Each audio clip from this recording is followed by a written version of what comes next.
কাজ প্রচুর পায় না।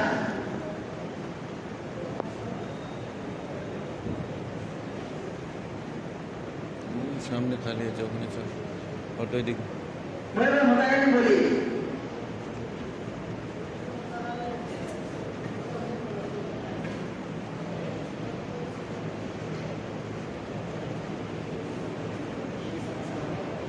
ओए लड़का इधर आ,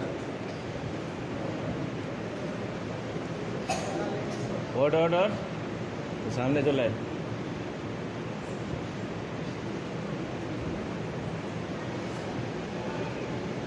उठ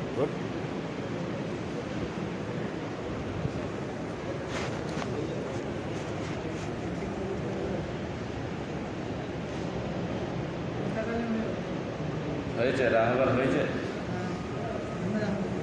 মোতাকাল্লিম হ্যাঁ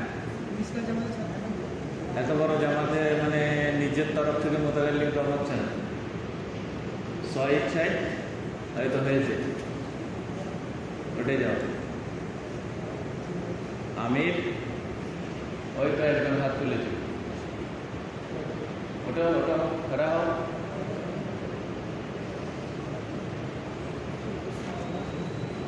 যাও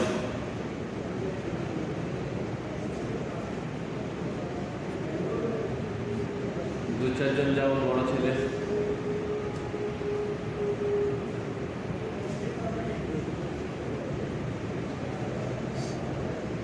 এই জায়গাটা কি হয়েছে, এই জায়গাটা কিছু আছে নাকি এখানে?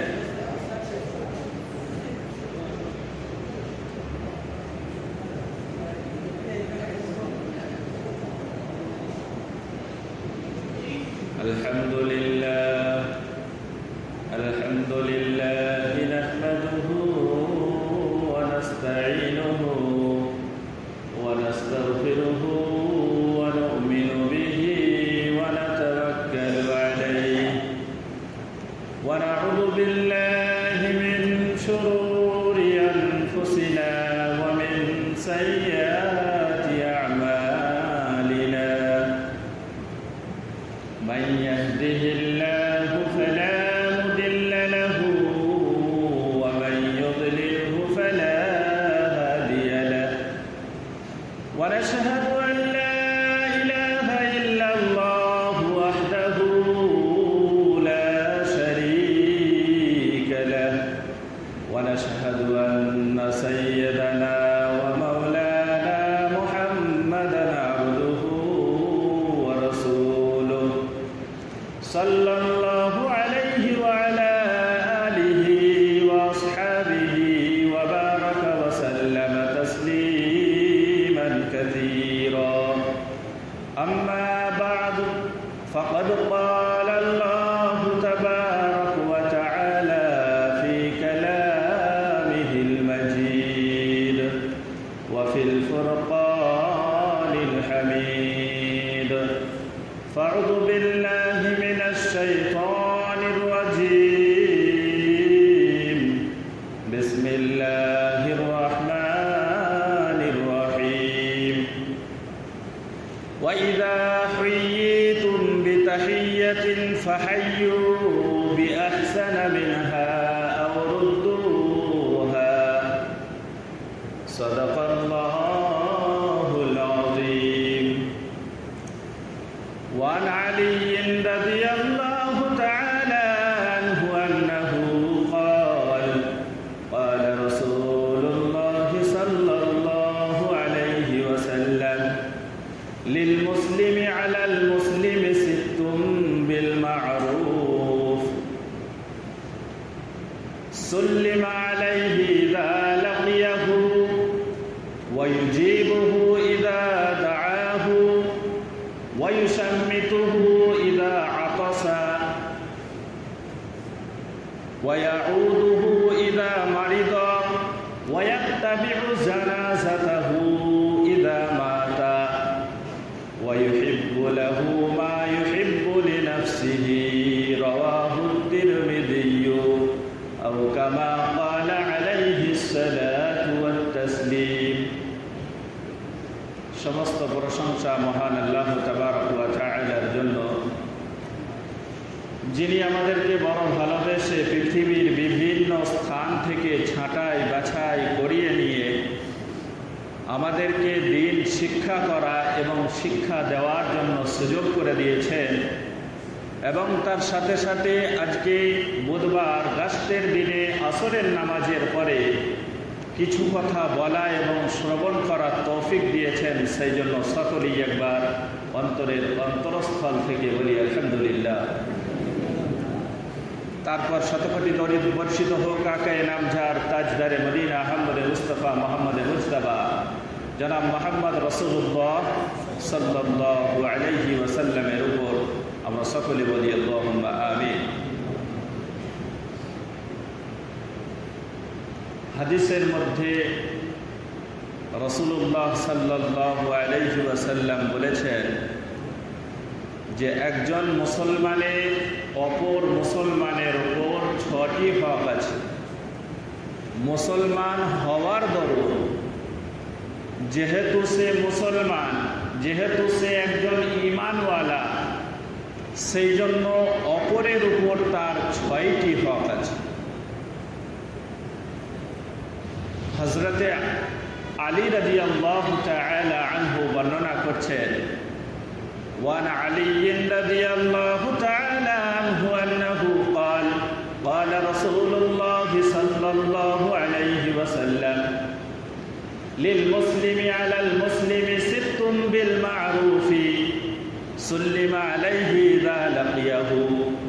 হযরতে আলী রাদিয়াল্লাহু তাআলা আনহু বর্ণনা করেন, তিনি বলেন রাসূলুল্লাহ সাল্লাল্লাহু আলাইহি ওয়াসাল্লাম বলেছেন, একজন মুসলমান অপর মুসলমানের প্রতি 6টি হক রাখে। এক নম্বর হলো সুল্লিমা আলাইহি ইযা লাকিয়াহু, যে যখন তার সঙ্গে তার মোলাকাত হবে, সাক্ষাৎ হবে, তখন সে যেন তাকে সালাম করে। ওয়াইজিবুহু ইযা দাআহু, 2 নম্বর হলো যখন কোনো ব্যাপারে তাকে ডাকা হবে, অর্থাৎ দাওয়াত দেওয়া হবে, তখন সে যেন দাওয়াতকে কবুল করে। ওয়াইশাম্মিতুহু ইযা আতাসা, 3 নম্বর হলো যখন সে তার হাঁচি আসবে এবং সে হাঁচি আসার পর আলহামদুলিল্লাহ বলবে, তার উত্তরে যেন ইয়ারহামুকাল্লাহ বলা হয়। 4 নম্বর হলো ওয়াইউইদুহু ইযা মারিদা, যখন সে অসুস্থ হবে তখন তাকে তার সঙ্গে দেখা করতে যাবে। 5 নম্বর হলো ওয়ায়াত্তাবিউ জানাজাতাহু ইযা মাতা, যখন সে মারা যাবে তার জানাজায় উপস্থিত হবে, হাজির হবে। 6 নম্বর হলো ওয়ায়ুহিব্বু লাহু মা ইউহিব্বু লিনাফসিহি, তার জন্য ওই জিনিসই পছন্দ করবে যে জিনিস নিজের জন্য পছন্দ করো। কটা হক? 6টা। 1 নম্বর হলো দেখা হলে সালাম করবে, 2 নম্বর হলো দাওয়াত দিলে দাওয়াত কবুল করবে, 3 নম্বর হলো যখন তার হাঁচি আসবে আর সে আলহামদুলিল্লাহ বলবে, তখন তোমরা তার উত্তরে ইয়ারহামুকাল্লাহ বলবে। 4 নম্বর হলো যে যখন সে অসুস্থ হবে তখন তার সঙ্গে দেখা করতে যাবে, কেমন আছে, তাকে জিজ্ঞাসা করতে যাবে, তার সঙ্গে সাক্ষাৎ করতে যাবে। 5 নম্বর হলো যখন সে মারা যাবে তার জানাজায় উপস্থিত হবে। আর 6 নম্বর হলো যে তুমি নিজের জন্য যে জিনিস পছন্দ করো, অপর মুসলমান ভাইয়ের জন্য সেই জিনিস তুমি পছন্দ করবে। আমার বলার উদ্দেশ্য হলো প্রথমটা সালাম। যখন দেখা হবে তখন তাকে সালাম করবে। আজকে আমরা বাড়ি যাই, বাড়ি থেকে আসি এবং মাদ্রাসাতেও আমাদের সকলের সঙ্গে সাক্ষাৎ হয়, কিন্তু আমাদের মধ্যে সালামের প্রচলন নাই। সালাম আমরা দিতে চাই না, কৃপণতা করি। হুজুর পাক সাল্লাল্লাহু আলাইহি ওয়াসাল্লাম একটি হাদিসের মধ্যে বলেছেন যে 2 জন ব্যক্তির মধ্যে একটি গাছ নিয়ে ঝগড়া হলো। মানে একজনের জায়গায় অপরের একটি গাছ ছিল, তার জায়গায় গাছ আছে বলে গাছ যার সেই ব্যক্তি বারে বারে তার সেই বাগানে গিয়ে তাকে প্রেশান করত। সে ব্যক্তি হুজুরে পাক সাল্লাল্লাহু আলাইহি ওয়াসাল্লামের দরবারে শিকায়েত করলেন। হুজুরে পাক সাল্লাল্লাহু আলাইহি ওয়াসাল্লাম এই ব্যক্তিকে ডেকে পাঠালেন। যখন দুজনেই উপস্থিত হলো তখন হুজুরে পাক সাল্লাল্লাহু আলাইহি ওয়াসাল্লাম এই ব্যক্তিকে বলল, তোমার গাছটা আমাকে বেচে দাও। সে বলল, আমি বেচবো না।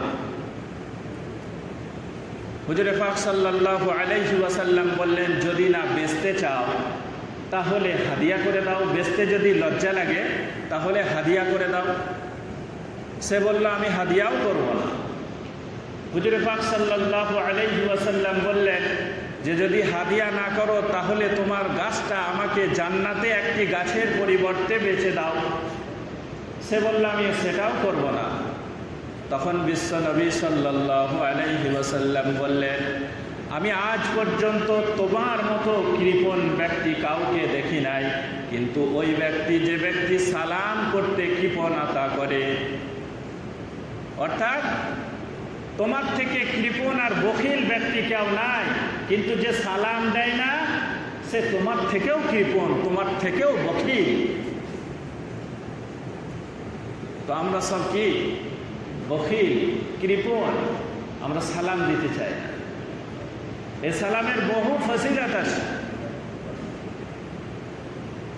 একটি ঘটনা, হুজুরে পাক সাল্লাল্লাহু আলাইহি ওয়াসাল্লাম একদিন 10 দিরহাম নিয়ে বাজারে গেলেন এবং বাজারে গিয়ে একটি জামা পছন্দ হলো, জামাটি 4 দিরহাম দিয়ে কিনে নিলেন।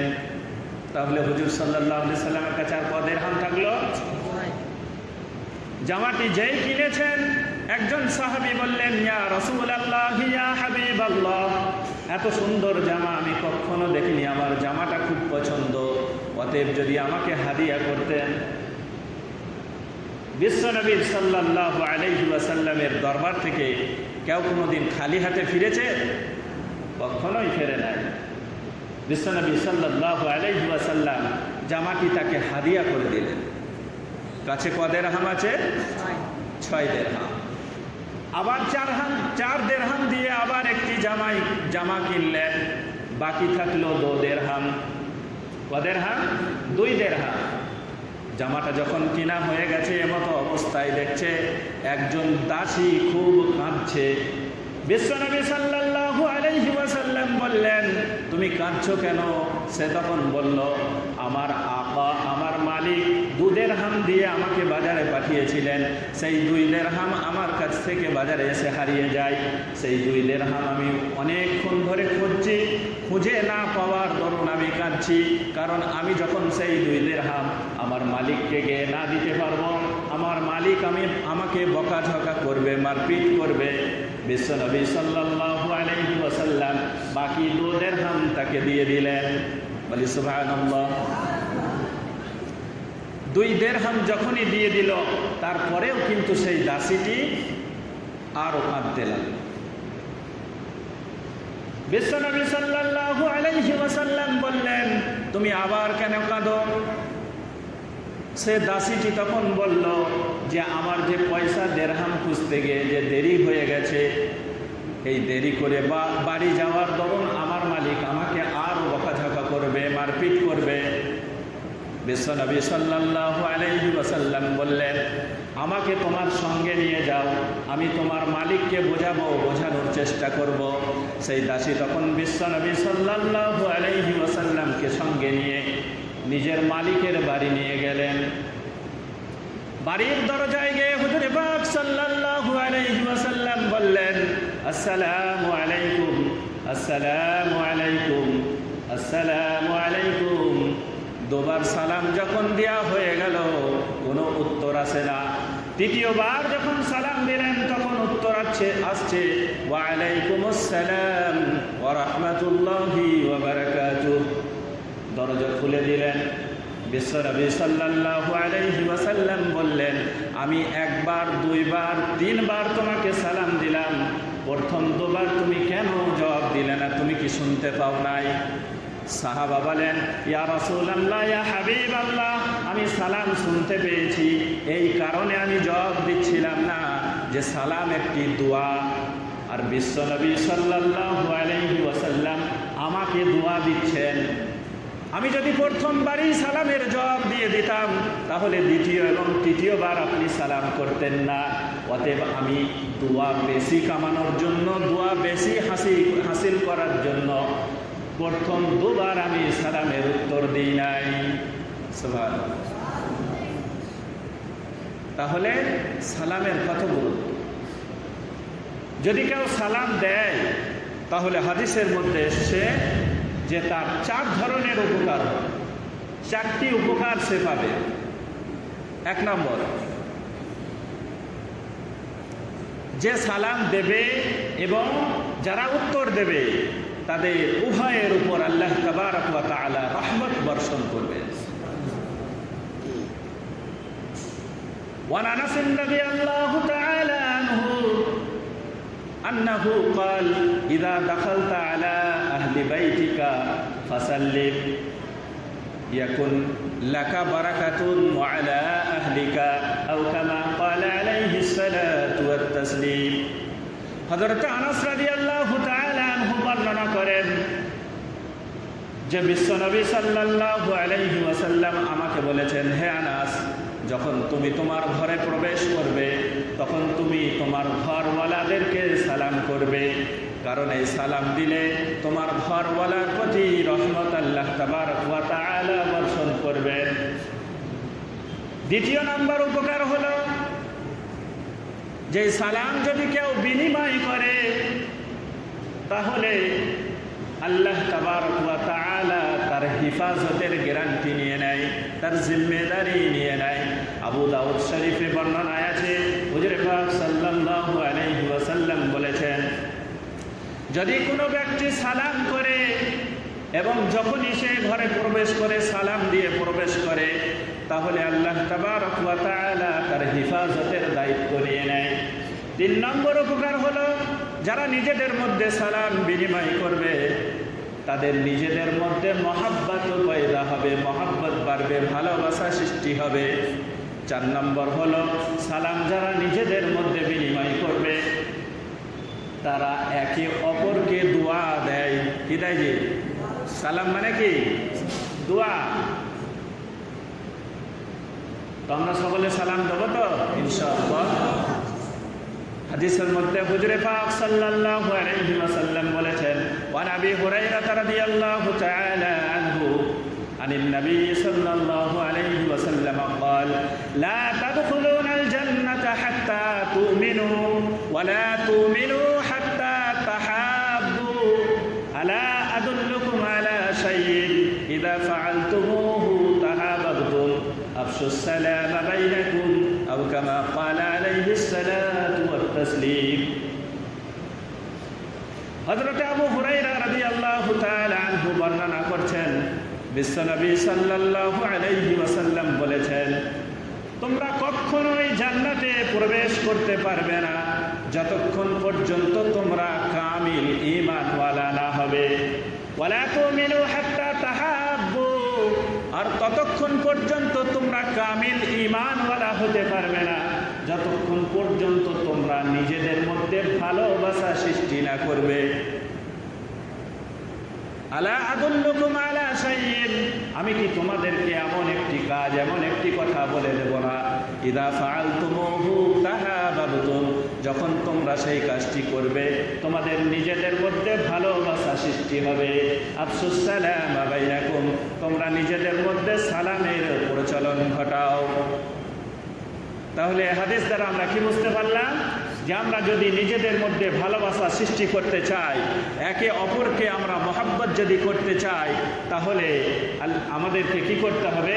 সালামের প্রচলন ঘটাতে হবে। যখনই দেখা হবে সালাম দিতে হবে। আর যখন আমাদের নিজেদের মধ্যে ভালোবাসা সৃষ্টি হয়ে যাবে তখন আমরা পরিপূর্ণ কামিল ঈমানওয়ালা হয়ে যাব। আর আমাদের ঈমান যখন পরিপূর্ণ কামিল হবে তখন আমরা হাসতে হাসতে জান্নাতে প্রবেশ করতে পারব। সালাম দেবো ইনশাআল্লাহ। আবার সালাম অনেকে দেয় কিন্তু সালাম আলাইকুম আলফাজ গলত। যদি আলফাজ ভুল হয় তাহলে কিন্তু মানেও পাল্টে যায়। এ সম্পর্কে একটি হাদিস হযরত আয়েশা রাদিয়াল্লাহু তাআলা আনহা বর্ণনা করছেন যে একবার ইহুদিদের কিছু মানুষ হুজুর পাক সাল্লাল্লাহু আলাইহি ওয়াসাল্লামের দরবারে হাজির হলেন এবং এসে ওরা বলল, আসসালামু আলাইকুম। আসসালামু, যার মানে হলো যে তোমার মৃত্যু হোক, তোমার। ওরা কিন্তু জেনে বুঝে বলতো, ওরা কিন্তু জেনে বুঝে বলতো।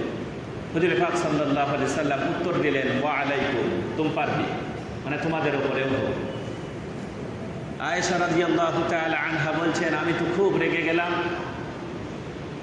আমি তখন বলতে শুরু করলাম, ওয়া আলাইকুম ওয়া লাআনাকুমুল্লাহ ওয়া গাযিবাকুম, বরং তোমাদের উপর মৃত্যু আসুক এবং আল্লাহ তাআলা লানত হোক, আল্লাহ তাআলা তোমাদের উপর নারাজ হোক। এইভাবে যখন আমি রেগে রেগে বলতে লাগলাম, দয়ার নবী সাল্লাল্লাহু আলাইহি ওয়াসাল্লাম বললেন, ইয়া আয়েশাতু আলাইকুম বিররিফক, হে আয়েশা, নরম ব্যবহার করো, নরম ব্যবহার করো। তখন আয়েশা রাদিয়াল্লাহু তাআলা আনহা বললেন, ইয়া রাসূলুল্লাহ, ইয়া হাবিবাল্লাহ, আপনি শোনেন নাই যে ইহুদিরা কি আলফাজ দ্বারা আপনাকে সালাম করলো? দয়ার নবী সাল্লাল্লাহু আলাইহি ওয়াসাল্লাম বললেন, হে আয়েশা, তুমি কি শোনো নাই যে আমি কি উত্তর দিলাম? আমি তো উত্তর দিয়েছি, ওয়া আলাইকুম, তোমাদের উপরেও হোক। অতএব ওরা যে আলফাজ বলেছে সেই আলফাজ আমি ওদেরকে ঘুরিয়ে দিয়েছি। এই হাদিস দ্বারা আমি বোঝাতে চাইছি, যদি আলফাজ পাল্টে যায়, আলফাজ যদি ভুল হয়, মানে পরিবর্তন হয়ে যায়। সেই জন্য আলফাজের দিকে খেয়াল রেখে, শব্দের দিকে খেয়াল রেখে আমাদেরকে সালাম সহি শুদ্ধভাবে দিতে হবে। আসসালামু আলাইকুম, সালামের বহু ফজিলত। একবার হুজুর সাল্লাল্লাহু আলাইহি সাল্লাম বসে আছেন, একজন সাহাবা এলেন এবং বললেন, আসসালামু আলাইকুম। হুজুর সাল্লাল্লাহু আলাইহি সাল্লাম তার সালামের জবাব দিলেন এবং বললেন 10। কিছুক্ষণ পর আবার একজন এলেন, তিনি এসে বললেন, আসসালামু আলাইকুম ওয়া রাহমাতুল্লাহ। হুজুর সাল্লাল্লাহু আলাইহি সাল্লাম তার সালামের জবাব দিলেন এবং বললেন 20, 20। কিছুক্ষণ পর আবার একজন এলেন, তিনি এসে বললেন, আসসালামু আলাইকুম ওয়া রাহমাতুল্লাহি ওয়া বারাকাতুহু। হুজুর সাল্লাল্লাহু আলাইহি সাল্লাম তারও জবাব দিলেন এবং বললেন 30। মানে প্রথম যে ব্যক্তি সালাম দিয়েছে তার 10টা নেকি, দ্বিতীয় যে ব্যক্তি সালাম দিয়েছে তার 20টা নেকি, তৃতীয় যে ব্যক্তি সালাম দিয়েছে তার 30টা নেকি। কারণ अल्फाज बेसी बोले, दुआ बेसी बोले, सही जन्ना अल्फाज की ज़्यादती सवाब की ज़्यादती पर दलालत कर रहा है। समझ में आया कि नहीं? कुरान करीम में अल्लाह तबारक व तआला बोलছেন वइदा हय्यितुम बितहिय्यतिन फहय्यु बिअहसाना मिनहा आव रुद्दुहा, যখন তোমাদেরকে কেউ সালাম দেবে ফাহাইয়ু বিআহসানা মিনহা, তো তার থেকে ভালো উত্তর দাও। কেউ যদি বলে আসসালামু আলাইকুম, তাহলে উত্তরে দিতে হবে ওয়া আলাইকুম আসসালাম ওয়া রাহমাতুল্লাহি ওয়া বারাকাতুহু, বাড়িয়ে দিতে হবে, ভালো উত্তর দেওয়া হবে। তাহলে নেকির মধ্যে আমাদের কি হবে? ইজাফা হবে, আমাদের নেকি আমরা বেশি পাবো। হাদিসে এসছে সাহাবারা নিজেদের মধ্যে সালাম এমনভাবে দিতেন, এত প্রচলন ছিল যে কোনো সাহাবা দেখা হলো সালাম দিল, আবার দিয়াল আড়াল হয়ে গেল অথবা কোনো বড় পাথর আড়াল হয়ে গেল, আবার যদি দেখা হতো আবার সালাম দিল। তো আমরা একে অপরকে সালাম দেবো ইনশাআল্লাহ। আল্লাহ তাবারক ওয়া তাআলা আমাদের নিজেদের মধ্যে সালাম প্রচলন ঘটার তৌফিক দান করুন। সকলে বলি আল্লাহুম্মা আমিন ওয়া আখিরু দাওয়ানা আলহামদুলিল্লাহি রাব্বিল আলামিন। কি করবি? बैठ जाओ जी, बैठ जाओ। আগামীকাল এলান হবে সাবির জামাতে দম তালিম আনোয়ার হোসেন জামাতে হিদায়তুল্লাহ। বাদ ফজর দোয়া বলবে সাহিবুল হাসান আসাম নাকি হিফজবি।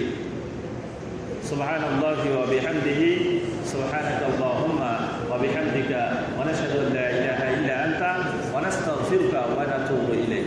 সুবহানা রাব্বিকা রাব্বিল ইজ্জাতি আম্মা ইয়াসিফুন ওয়া সালামুন আলাল মুরসালিন। जब मुफ्त में बयान पैसा